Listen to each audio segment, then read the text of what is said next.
what I'll tell you is it's not about me. It's not about me. It's about the power of those ideas.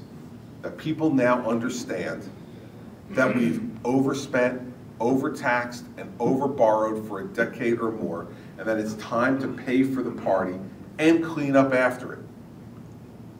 And Republicans and Democrats have both been guilty of this around the country, and that's why I've said to my party, when I was in Washington last week, and they asked me to come and address all the House Republicans, I said to all of them, who are in a pretty good mood right now because they think they're going to go back to the majority, and I said to them, it's put up or shut up time for our party. You know, we lost our way in the last decade. We became tax and spend light in Washington, D.C. and in some of the state capitals. You know, if they want taxers and spenders, voters are going to vote for Democrats because they're just so much better at it than we are. They just are. They know how to do it. They love doing it. They come up with ideas you can't even believe in ways to tax and spend, right? So we're just not that good at it. So we need to be who we are. We need to stand by those core principles that Ronald Reagan laid out for us 30 years ago. Smaller government, less spending, less regulation, lower taxes. Those are the 4 core principles, for me at least, for what it means to be a Republican.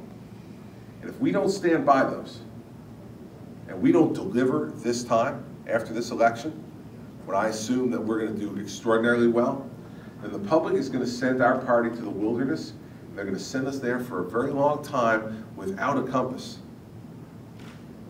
Because we will have traded away what they thought our core beliefs were. So that's why I'm spending my time campaigning for Republican gubernatorial candidates who I believe in. Because it's at the governor's level that we can set the example for the whole country. And if we have 30 or 32 or 37 Republican governors, the fire that they will create across the country with the ideas that they will bring forward and implement will create such heat on the folks in Washington, D.C. that they won't be able to deny what needs to be done. They'll be watching success spring up around them through Republican governors. And so if New Jersey, with 700,000 more Democrats than Republicans, who had not elected a Republican statewide in 12 years, who have not elected a Republican United States Senator since 1972, and in a race where I was outspent by John Corzine 3-1 with $30 million of his own money, if we can win in New Jersey, you bet Rick is going to win in Michigan. And I was with Bill Brady yesterday in Illinois, and I think he's going to win there. And Scott Walker in Wisconsin, I think he's going to win there. We're in the race in Connecticut. We're in the race in Maryland. I mean, think about these states. We're winning in Massachusetts right now. Okay, so if we're winning these states, it's because we have good candidates who are articulating these ideas, and that's why I'm in Michigan.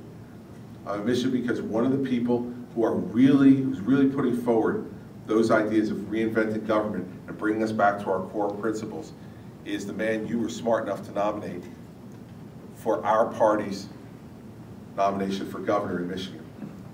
And so for all the invitations that I got, I wanted to come to Michigan because our states are similar, because our challenges are similar, and because I believe that Rick is going to be the guy who's going to bring the quality of leadership, the honesty and the integrity and the forthrightness to tell the truth and to treat people like adults again and tell them, here are the real problems, here are my solutions, we've got to deal with this, burying our heads in the sand is not going to work, and I am willing to take the political risk that's necessary to lead his state out of this awful time it's been in. That's all you can ask of a governor, is to be willing to work hard, put forward their ideas forthrightly, and take the political risk that's necessary to be able to get the job done. Our people want to be led.